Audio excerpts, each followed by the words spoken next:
ಎಲ್ಲರಿಗೂ ನಮಸ್ಕಾರ. ಸ್ಪರ್ಶ ಅಕಾಡೆಮಿ ಯೂಟ್ಯೂಬ್ ಚಾನಲ್ಗೆ ತಮಗೆಲ್ಲ ಸ್ವಾಗತ. ಸ್ಮಾರ್ಟ್ ಸ್ಟಡಿ ಸರ್ಕಲ್ ಏಪ್ರಿಲ್ ತಿಂಗಳ ಕರೆಂಟ್ ಅಫೇರ್ಸ್ ಭಾಗ 2. ಭಾರತವು ಯಾವ ವರ್ಷದಲ್ಲಿ ಸಮುದ್ರಯಾನ ಕೈಗೊಳ್ಳಲಿದೆ? Answer is 2024. ಚಂದ್ರಯಾನ ಸೂರ್ಯಯಾನದ ಯಶಸ್ಸಿನ ಬಳಿಕ ಮಾನವ ಸಹಿತ ಆಳ ಸಮುದ್ರಯಾನ ಸಾಹಸಕ್ಕೆ ಭಾರತ ಮುಂದಾಗಿದೆ. ಇಂಪಾರ್ಟೆಂಟ್ ಆಗಿರುತ್ತೆ, ಲಾಸ್ಟ್ ಕೆಳಗಡೆ ನೋಡ್ಕೊಳ್ಳಿ.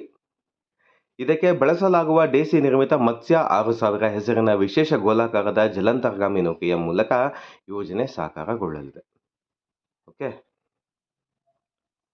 ಸುದ್ದಿಯಲ್ಲಿರುವ ಆಪರೇಷನ್ ಕಾಮಧೇನು ಎಂಬುದು ಯಾವ ಕೇಂದ್ರಾಡಳಿತ ಪ್ರದೇಶಕ್ಕೆ ಸಂಬಂಧಿಸಿದೆ? ಆನ್ಸರ್ ಈಸ್ ಜಮ್ಮು ಮತ್ತು ಕಾಶ್ಮೀರ. ಓಕೆ, ಜಮ್ಮು ಮತ್ತು ಕಾಶ್ಮೀರ ಪೊಲೀಸರು ಜಾನುವಾರು ಕಳ್ಳ ಸಾಗಾಣಿಕೆಯನ್ನು ತಡೆಯಲು ಆಪರೇಷನ್ ಕಾಮಧೇನುವನ್ನು ಪ್ರಾರಂಭಿಸಿದ್ದಾರೆ. ಓಕೆ, 2022ರ ಚಿರತೆಗಳ ಸ್ಥಿತಿಗತಿ ವರದಿ ಪ್ರಕಾರ ಅತಿ ಹೆಚ್ಚು ಚಿರತೆಗಳನ್ನು ಹೊಂದಿರುವ ರಾಜ್ಯ ಯಾವುದು? ಮಧ್ಯಪ್ರದೇಶ ಆಗಿರುತ್ತೆ. ಓಕೆ, ಅತಿ ಹೆಚ್ಚು ಚಿರತೆಗಳು ಮತ್ತು ಅತಿ ಹೆಚ್ಚು ಹುಲಿಗಳು ಕೂಡ ಮಧ್ಯಪ್ರದೇಶ ರಾಜ್ಯದಲ್ಲಿ ಕೂಡ ಇದೆ. ಓಕೆ, ಮಧ್ಯಪ್ರದೇಶದಲ್ಲಿ ಅತಿ ಹೆಚ್ಚು ಚಿರತೆಗಳು ಮತ್ತು ಅತಿ ಹೆಚ್ಚು ಹುಲಿಗಳ ಸಂಖ್ಯೆ ಇರುವಂಥದ್ದು. ಸೊ 2022ರ ಒಂದು ವರದಿ ಪ್ರಕಾರ ಟೋಟಲ್ ಭಾರತದಲ್ಲಿ ಎಷ್ಟು ಚಿರತೆಗಳಿವೆ ಅಂತ ಹೇಳಿದ್ರೆ 13,874 ಚಿರತೆಗಳಿರುವಂಥದ್ದು. ಅದರಲ್ಲಿ 3,907 ಚಿರತೆಗಳು ಬಂದು ಮಧ್ಯಪ್ರದೇಶ ರಾಜ್ಯದಲ್ಲಿದೆ. ಕರ್ನಾಟಕ ಬಂದು 3ನೇ ಸ್ಥಾನದಲ್ಲಿದೆ. ಕರ್ನಾಟಕದಲ್ಲಿ ಒಟ್ಟು ಚಿರತೆಗಳ ಎಷ್ಟು ಸಂಖ್ಯೆಯಲ್ಲಿದೆ ಅಂತ ಹೇಳಿದ್ರೆ 1985. ಓಕೆ, ಇತ್ತೀಚೆಗೆ ಚೀನಾ ಗಡಿಯಲ್ಲಿ ರಕ್ಷಣಾ ತಂಡಗಳನ್ನು ನಿಯೋಜಿಸಲು ITBPಯೊಂದಿಗೆ ಯಾವ ಏಜೆನ್ಸಿ ಸಹಕರಿಸಿದೆ? ರಾಷ್ಟ್ರೀಯ ವಿಪತ್ತು ನಿರ್ವಹಣಾ ಪಡೆ. Okay, national disaster relief fund ಆಗಿರುತ್ತೆ, ರಿಲೀಫ್ ಫೋರ್ಸ್ ಆಗಿರುತ್ತೆ. NDRF ರಾಷ್ಟ್ರೀಯ ವಿಪತ್ತು ನಿರ್ವಹಣಾ ಪಡೆ ಆಗಿರುತ್ತೆ. ಓಕೆ, ಪೆರುಂಬಕ್ಕಂ ಜೋಗು ಪ್ರದೇಶ ಯಾವ ರಾಜ್ಯದಲ್ಲಿದೆ?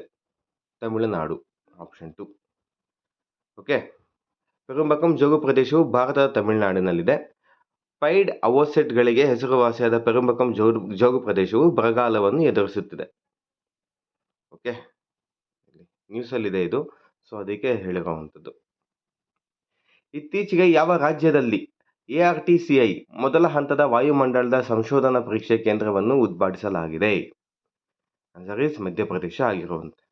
ಓಕೆ, ಮಧ್ಯಪ್ರದೇಶದಲ್ಲಿ ಭೂವಿಜ್ಞಾನ ಸಚಿವಾಲಯ RTCIಯ ಉದ್ಘಾಟನಾ ಹಂತವನ್ನು ಪ್ರಾರಂಭಿಸಿದ್ದು, RTCI ಕೋರ್ ಮಾನ್ಸೂನ್ ವಲಯದಲ್ಲಿ ಮಾನ್ಸೂನ್ ಸಂವಹನ ಮತ್ತು ಭೂ ವಾತಾವರಣ ಪರಸ್ಪರ ಕ್ರಿಯೆಗಳನ್ನು ಉತ್ತಮ ತಿಳುವಳಿಕೆ ಹವಾಮಾನ ಸಂಶೋಧನೆ ಮಾಡುವ ಒಂದು ಕಾರ್ಯವಾಗಿರುತ್ತೆ. ಓಕೆ, ಇತ್ತೀಚೆಗೆ ಭಾರತದ ಮೊದಲ ಫ್ಯೂಚರ್ ಲ್ಯಾಬ್ಸ್ ಕೇಂದ್ರವನ್ನು ಎಲ್ಲಿ ಉದ್ಘಾಟಿಸಲಾಗಿದೆ? Answer is Thiruvananthapuram, future labs. Okay, ಇದು ಬಂದು ಸೆಮಿಕಂಡಕ್ಟರ್ ಚಿಪ್ ಮತ್ತು ಸ್ಟ್ರಾಟಜಿಕ್ ಎಲೆಕ್ಟ್ರಾನಿಕ್ಸ್ ಮೇಲೆ ಕೇಂದ್ರೀಕರಿಸಿದ್ದು, ಚಿಪ್ ವಿನ್ಯಾಸ, ಉದ್ಘಾಟನೆ ಮತ್ತು ಸಂಶೋಧನೆಯನ್ನು ಉತ್ತೇಜಿಸುವ ಗುರಿಯನ್ನು ಹೊಂದಿರುತ್ತೆ. Okay, future labs. ಇತ್ತೀಚೆಗೆ ಮೀನುಗಾರಿಕೆ ಇಲಾಖೆಯು KCC ಮೀನುಗಾರಿಕೆ ಯೋಜನೆಯ ಏಕೀಕರಣವನ್ನು ಯಾವ ಪೋರ್ಟಲ್ನಲ್ಲಿ ಉದ್ಘಾಟಿಸಲಾಗಿದೆ? ನೋಡಿ, ಪೋರ್ಟಲ್ಸ್ ಎಲ್ಲ ಇಂಪಾರ್ಟೆಂಟ್ ಆಗಿರುತ್ತೆ. ಇದು ಪೋರ್ಟಲ್ ಇಂಪಾರ್ಟೆಂಟ್ ಆಗಿರುತ್ತೆ. ಯಾವ ಪೋರ್ಟಲ್ ಅಂತ ಹೇಳಿದ್ರೆ ಜನಸಮರ್ಥ ಪೋರ್ಟಲ್. ಓಕೆ, ಮೀನುಗಾರಿಕೆ ಇಲಾಖೆಯು ಕಿಸಾನ್ ಕ್ರೆಡಿಟ್ ಕಾರ್ಡ್ ಮೀನುಗಾರಿಕೆ ಯೋಜನೆಯನ್ನು ಮಾರ್ಚ್ 2024ರಲ್ಲಿ ಜನಸಮರ್ಥ ಪೋರ್ಟಲ್ನಲ್ಲಿ ಉದ್ಘಾಟಿಸಿದೆ. ಇಂಪಾರ್ಟೆಂಟ್, ನೋಟ್ ಡೌನ್ ಮಾಡ್ಕೊಳ್ಳಿ. ಇತ್ತೀಚೆಗೆ FSSAIಯು ದೇಶಾದ್ಯಂತ ಎಷ್ಟು ಜೈಲುಗಳನ್ನು ಈಟ್ ರೈಟ್ ಕ್ಯಾಂಪಸ್ ಎಂದು ಪ್ರಮಾಣೀಕರಿಸಿದೆ? ಆನ್ಸರ್ ಬಂದು 100. ಭಾರತ ಆಹಾರ ಸುರಕ್ಷತೆ ಮತ್ತು ಗುಣಮಟ್ಟ ಪ್ರಾಧಿಕಾರ ಸುಮಾರು 100 ಜೈಲುಗಳನ್ನು ಈಟ್ ರೈಟ್ ಕ್ಯಾಂಪಸ್ಗಳು ಎಂದು ಪ್ರಮಾಣೀಕರಿಸಲಾಗಿದೆ. ಓಕೆ, ವೋಕಲ್ ಫಾರ್ ಲೋಕಲ್ ಉಪಕ್ರಮ ಯಾವ ಸಂಸ್ಥೆಗೆ ಸಂಬಂಧಿಸಿದೆ? ನೀತಿ ಆಯೋಗ.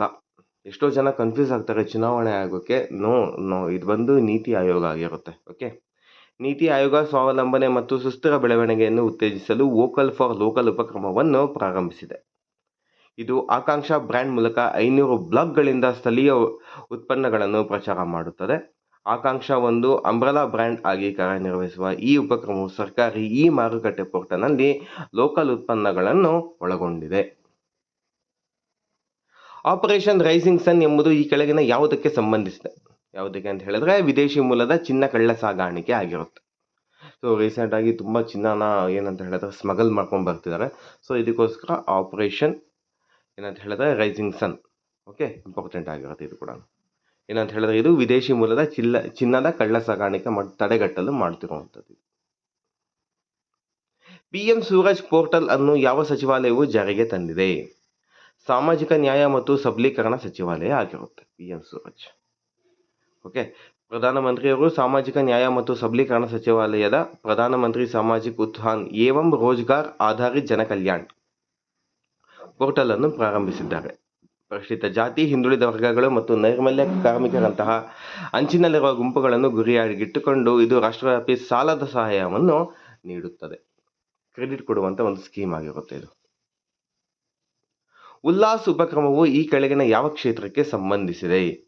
ಶಿಕ್ಷಣ ಕ್ಷೇತ್ರಕ್ಕೆ ಸಂಬಂಧಪಟ್ಟಿರುವಂಥದ್ದು. Okay, education. ಇತ್ತೀಚೆಗೆ ಸುದ್ದಿಯಲ್ಲಿರುವ ಎಥೆನಾಲ್ 100 ಇಂಧನವು ಪ್ರಸ್ತುತ ಎಷ್ಟು ರಾಜ್ಯಗಳಲ್ಲಿ ಲಭ್ಯವಾಗಿದೆ ಅಂದರೆ ಇದು ಬಂದು 5 ರಾಜ್ಯಗಳಲ್ಲಿ. ಓಕೆ, ಯಾವ 5 ರಾಜ್ಯಗಳು ಅಂತ ಹೇಳಿದ್ರೆ ನೋಡಿ, ಮಹಾರಾಷ್ಟ್ರ, ಕರ್ನಾಟಕ, ಉತ್ತರ ಪ್ರದೇಶ, ನವದೆಹಲಿ ಮತ್ತು ತಮಿಳುನಾಡು. Okay, ethanol 100. ಗೋವಿಂದ ಸಮಿತಿ ಈ ಕೆಳಗಿನ ಯಾವುದಕ್ಕೆ ಸಂಬಂಧಿಸಿದೆ? Very very important. ಗೋವಿಂದ ಸಮಿತಿ. ಓಕೆ, ಏಕಕಾಲಿಕ ಚುನಾವಣೆ, one nation one election. Govinda ಸಮಿತಿ ಇಂಪಾರ್ಟೆಂಟ್. ಸುದ್ದಿಯಲ್ಲಿರುವ ಸಿಗ್ನಲ್ ಟೆಕ್ನಾಲಜಿ ಮೌಲ್ಯಮಾಪನ ಮತ್ತು ಅಡಾಪ್ಟೇಷನ್ ಗ್ರೂಪ್ ಈ ಕೆಳಗಿನ ಯಾವುದಕ್ಕೆ ಸಂಬಂಧಿಸಿದೆ? ಭಾರತೀಯ ಸೇನೆಗೆ ಸಂಬಂಧಪಟ್ಟಿರುವಂಥದ್ದು. ಭಾರತೀಯ ಸೇನೆ ವಿಶೇಷ ಘಟಕವಾಗಿದ್ದು ಇದು ರಕ್ಷಣಾ ಅನ್ವಯಿಕೆಗಳಿಗಾಗಿ ಅತ್ಯಾಧುನಿಕ ಸಂವಹನ ತಂತ್ರಜ್ಞಾನಗಳನ್ನು ಸಂಶೋಧಿಸುತ್ತದೆ ಮತ್ತು ಮೌಲ್ಯಮಾಪನ ಮಾಡುತ್ತದೆ. ಓಕೆ, ಸಂಕಲನ್ ಆ್ಯಪ್ ಈ ಕೆಳಗಿನ ಯಾವುದಕ್ಕೆ ಸಂಬಂಧಿಸಿದೆ? ಆನ್ಸರ್ ಬಂದು ಹೊಸ ಕ್ರಿಮಿನಲ್ ಕಾನೂನುಗಳು. ಓಕೆ, KKL3 ಎಂಬುದು ಏನು? ಇದು ಬಂದು ಭತ್ತದ ತಳಿ ಆಗಿರುತ್ತೆ. Very important. ನೋಡಿ, IR ಅಂತ ಬಂದರೆ ಅದು ಬಂದು ರೈಸ್ ಆಗಿರುತ್ತೆ, IR. ಇದೇ ಥರ KKL3 ಎಂಬುದು ಏನು ಅಂದರೆ ಇದು ಕೂಡ ಭತ್ತದ ತಳಿ ಆಗಿರುತ್ತೆ. ಭತ್ತದ ತಳಿ ತುಂಬ ಸರಿ ಎಕ್ಸಾಮ್ಸಲ್ಲಿ ಯಾವ ತಳಿ ಇದು ಅಂತ ಕ್ವಶನ್ ಆಗಿದೆ. ಸೊ ಇದು ಇಂಪಾರ್ಟೆಂಟ್ ಆಗಿರುತ್ತೆ. KKL3 ಭತ್ತದ ತಳಿ. 2024ರ ಆಸ್ಕಾರ್ ಸಮಾರಂಭದಲ್ಲಿ ಯಾವ ಚಲನಚಿತ್ರವು 7 ಪ್ರಶಸ್ತಿಗಳನ್ನು ಗೆದ್ದಿದೆ? ಓಪನ್ ಹ್ಯಾಮರ್ ಆಗಿರುತ್ತೆ. ಓಕೆ, ಹಂಗೆ ಕೆಳಗಡೆ ನೋಡ್ಕೊಳ್ಳೋದಾದರೆ 96ನೇ ಅಕಾಡೆಮಿ ಪ್ರಶಸ್ತಿಗಳಲ್ಲಿ ಈ ಚಲನಚಿತ್ರವು ಅತ್ಯುತ್ತಮ ಚಿತ್ರ ಪ್ರಶಸ್ತಿ, ಅತ್ಯುತ್ತಮ ನಟ ಯಾರಿಗೆ ಅಂದರೆ ಸಿಲಿಯನ್ ಮರ್ಫಿ, ಅತ್ಯುತ್ತಮ ನಟಿ ಎಮ್ಮಾ ಸ್ಟೋನ್, ಅತ್ಯುತ್ತಮ ನಿರ್ದೇಶಕ ಕ್ರಿಸ್ಟೋಫರ್ ನೋಲನ್, ಅತ್ಯುತ್ತಮ ಪೋಷಕ ನಟ ರಾಬರ್ಟ್ ಡೌನಿ ಜೂನಿಯರ್, ಅತ್ಯುತ್ತಮ ಪೋಷಕ ನಟಿ ಡೇವಿಡ್ ಜಾಯ್ ರ್ಯಾಂಡಾಲ್ಫ್, ಅತ್ಯುತ್ತಮ ಮೂಲ ಚಿತ್ರಕಥೆ ಅನಾಟಮಿ ಆಫ್ ಎ ಫಾಲ್ ಸೇರಿದಂತೆ 7 ಪ್ರಶಸ್ತಿಗಳನ್ನು ಪಡೆದಿದೆ. ಅತಿ ಹೆಚ್ಚು ಓಪನ್ ಹ್ಯಾಮರ್ ಚಿತ್ರ ಪಡೆದಿರುವಂಥದ್ದು. ಸರಸ್ವತಿ ಸಮ್ಮಾನ್ 2023 ಪ್ರಶಸ್ತಿಯನ್ನು ಯಾರು ಗೆದ್ದಿದ್ದಾರೆ? ಆನ್ಸರ್ ಈಸ್ ಪ್ರಭಾ ವರ್ಮಾ ಅವರು. ಓಕೆ, ಮಲಯಾಳಂ ಕವಿ ಪ್ರಭಾ ವರ್ಮಾ ರೌದ್ರ ಸಾತ್ವಿಕಂ ಕೃತಿಗಾಗಿ 2023ರ ಸರಸ್ವತಿ ಸಮ್ಮಾನ್ ಪ್ರಶಸ್ತಿಯನ್ನು ಪಡೆದುಕೊಂಡಿದ್ದಾರೆ. ಸೊ ಸರಸ್ವತಿ ಸಮ್ಮಾನ್ ಯಾರು ಕೊಡ್ತಾರೆ ಅಂದರೆ KK ಬಿರ್ಲಾ ಫೌಂಡೇಶನ್ ಓಕೆ ಕೊಡುವಂಥದ್ದು. ವಿಶ್ವಸುಂದರಿ 2024 ಪ್ರಶಸ್ತಿಯನ್ನು ಯಾರು ಗೆದ್ದುಕೊಂಡಿದ್ದಾರೆ? Answer is Kristina Piskova. Okay, Kristina Piskova. ಝೆಕ್ ಗಣರಾಜ್ಯದವರು. ಓಕೆ, ಸಿಸೆಕ್ ರಿಪಬ್ಲಿಕ್ ಅಂತ ಹೇಳ್ತಾರೆ. ವಿಕ್ರಮಾದಿತ್ಯ ವೇದಿಕ್ ಗಡಿಯಾರ ಯಾವ ನಗರದಲ್ಲಿದೆ? ಇದು ಬಂದು ಉಜ್ಜೈನ್. ಇಂಪಾರ್ಟೆಂಟ್ ಆಗಿರುತ್ತೆ. ಇದು ಫಸ್ಟ್ ವೇದಿಕ್ ಗಡಿಯಾರ ಆಗಿರುತ್ತೆ ವರ್ಲ್ಡ್ಗೆಲ್ಲ ಇದು. ಓಕೆ, ವೈದಿಕ ಕಾಲದ ಗಡಿಯಾರ ಆಗಿರುತ್ತೆ. ಇದೆಲ್ಲಿದೆ ಅಂತ ಹೇಳಿದ್ರೆ ಉಜ್ಜಯಿನಿನಲ್ಲಿ ಇರುವಂಥದ್ದು. 2024ರ ಜಾಗತಿಕ ಬೌದ್ಧಿಕ ಆಸ್ತಿ ಸೂಚ್ಯಂಕದಲ್ಲಿ ಭಾರತದ ಶ್ರೇಣಿ ಎಷ್ಟು? 42ನೇ ಸ್ಥಾನ. ಇಂಟೆಲೆಕ್ಚುಯಲ್ ಪ್ರಾಪರ್ಟಿ ರೈಟ್ಸ್ ಅಂತ ಹೇಳ್ತಾರೆ. ಓಕೆ, ವಿಶ್ವ ವಾಯು ಗುಣಮಟ್ಟ ವರದಿ 2023 ಪ್ರಕಾರ ವಿಶ್ವದ ಅತ್ಯಂತ ಕಲುಷಿತ ರಾಜಧಾನಿ ಯಾವುದು? ದೆಹಲಿ ಆಗಿರುತ್ತೆ. ಓಕೆ, ದೆಹಲಿ ಆಗಿರುತ್ತೆ. ಯಾವ ದೇಶವು ಇಂಟರ್ನ್ಯಾಷನಲ್ ಬಿಗ್ ಕ್ಯಾಟ್ ಅಲಯನ್ಸ್ ಅನ್ನು ಪ್ರಾರಂಭಿಸಲು ಪ್ರಸ್ತಾಪಿಸಿದೆ? Answer is Bharat. ನಮ್ಮ ಭಾರತ ಪ್ರಸ್ತಾವನೆ ಮಾಡಿರುವಂಥದ್ದು big cat alliance. International big cat ಅಲಿಯನ್ಸ್ನ ಪ್ರಸ್ತಾಪಿಸಿದೆ ಭಾರತ. ಓಕೆ, ಭಾರತವು ಇತ್ತೀಚೆಗೆ ದೊಡ್ಡ ಬೆಕ್ಕುಗಳನ್ನು ರಕ್ಷಿಸಲು ಅಂತಾರಾಷ್ಟ್ರೀಯ ಇಂಟರ್ನ್ಯಾಷನಲ್ ಬಿಗ್ ಕ್ಯಾಟ್ ಅಲಿಯನ್ಸ್ ಕೇಂದ್ರ ಕಚೇರಿಯನ್ನು ಸ್ಥಾಪಿಸಲು ಕೇಂದ್ರ ಕ್ಯಾಬಿನೆಟ್ ಅನುಮೋದನೆ ನೀಡಿದೆ. ಓಕೆ ಓಕೆ ಮಾನವ ಅಭಿವೃದ್ಧಿ ಸೂಚ್ಯಂಕ 2024ರಲ್ಲಿ ಭಾರತದ ಸ್ಥಾನ ಎಷ್ಟು? ವೆರಿ ವೆರಿ ಇಂಪಾರ್ಟೆಂಟ್, 134ನೇ ಸ್ಥಾನ. ಓಕೆ ನೋಡಿ, HDI ಮಾನವ ಅಭಿವೃದ್ಧಿ 3 ಮೂಲಭೂತ ಮಾನದಂಡಗಳಲ್ಲಿ ದೇಶವು ಸರಾಸರಿ ಸಾಧನೆಯನ್ನು ಅಳೆಯುತ್ತದೆ. ಅದು ಯಾವುದು ಎಂದರೆ ದೀರ್ಘ ಮತ್ತು ಆರೋಗ್ಯ ಜೀವನ, ಶಿಕ್ಷಣ ಮತ್ತು ಯೋಗ್ಯ ಜೀವನ ಮಟ್ಟ, ಈ 3. ಓಕೆ ಲಿಂಗ ಅಸಮಾನತೆ ಸೂಚ್ಯಂಕ 2022ರಲ್ಲಿ ಭಾರತದ ಶ್ರೇಣಿ ಎಷ್ಟು? 108ನೇ ಸ್ಥಾನ. ಓಕೆ ಲಿಂಗ ಅಸಮಾನತೆ ಸೂಚ್ಯಂಕ 193 ದೇಶಗಳ ಪೈಕಿ 108ನೇ ಸ್ಥಾನ ಭಾರತ ಪಡೆದಿರುವಂಥದ್ದು. ಸಮುದ್ರ ಲಕ್ಷ್ಮಣ ವ್ಯಾಯಾಮವು ಯಾವ 2 ದೇಶಗಳ ನಡುವಿನ ಜಂಟಿ ಸಮರಾಭ್ಯಾಸವಾಗಿದೆ? ಭಾರತ ಮತ್ತು ಮಲೇಷಿಯಾ. ಸೊ ಸಮರಾಭ್ಯಾಸಗಳು ಇಂಪಾರ್ಟೆಂಟ್, ಎಲ್ಲ ನೋಟ್ ಡೌನ್ ಮಾಡ್ಕೊಳ್ಳಿ, ಲಿಸ್ಟ್ ಮಾಡ್ಕೊಳ್ಳಿ ಎಲ್ಲ ದೇಶದ್ದು. ಓಕೆ ಸಮುದ್ರ ಲಕ್ಷ್ಮಣ ಬಂದು ಭಾರತ ಮತ್ತು ಮಲೇಷಿಯಾ. ಸೊ ಫ್ರೆಂಡ್ಸ್, ಇಲ್ಲಿಗೆ part 2 smart study circle April ತಿಂಗಳ ಕರೆಂಟ್ ಅಫೇರ್ಸ್ ಮುಗ್ದಿದೆ. ದಯವಿಟ್ಟು ಹೇಳ್ತಾ ಇದ್ದೀನಿ, ನಮ್ಮದೇ ಆದ ಟೆಲಿಗ್ರಾಮ್ ಚಾನಲ್ಸ್ ಇದೆ, ಸ್ಪರ್ಶ ಅಕಾಡೆಮಿ ಮತ್ತು ಟಾರ್ಗೆಟ್ KS ಅಂತ. ಜಾಯ್ನ್ ಆಗಿ, ಕ್ವಿಜ್ ಇರುತ್ತೆ, ಇದಾದ ನಂತರ ಕರೆಂಟ್ ಅಫೇರ್ಸ್ ಅಪ್ಡೇಟ್ಸ್ ಇರುತ್ತೆ. ಸೊ ಡೈರೆಕ್ಟ್ ಕಮ್ಯುನಿಕೇಷನ್ ಮಾಡ್ಬೋದು, ಡೈರೆಕ್ಟ್ ಲಿಂಕ್ ಸಿಗುತ್ತೆ ನಿಮಗೆ. ಸೊ ಈ ಒಂದು ವಿಡಿಯೋ ನಿಮಗೆ ಇಷ್ಟ ಆಗಿದ್ದಲ್ಲಿ ಲೈಕ್ ಮಾಡಿ, ಕಮೆಂಟ್ ಮಾಡಿ ಮತ್ತು ಆದಷ್ಟು ನಿಮ್ಮ ಆಸ್ಪಿರೆಂಟ್ಸ್ ಯಾರ್ಯಾರಿರ್ತಾರೋ, ಇದಾದ ನಂತರ ಫ್ರೆಂಡ್ಸ್ ಯಾರ್ಯಾರಿರ್ತಾರೋ ಅವರಿಗೆ ಶೇರ್ ಮಾಡಿ ಅಂತ ಹೇಳ್ತಾ, ತಮ್ಮೆಲ್ಲರಿಗೂ ಒಳ್ಳೆಯದಾಗಲಿ. God bless. ಜೈ ಹಿಂದ್, ಜೈ ಕರ್ನಾಟಕ ಮಾತೆ. ಧನ್ಯವಾದಗಳು.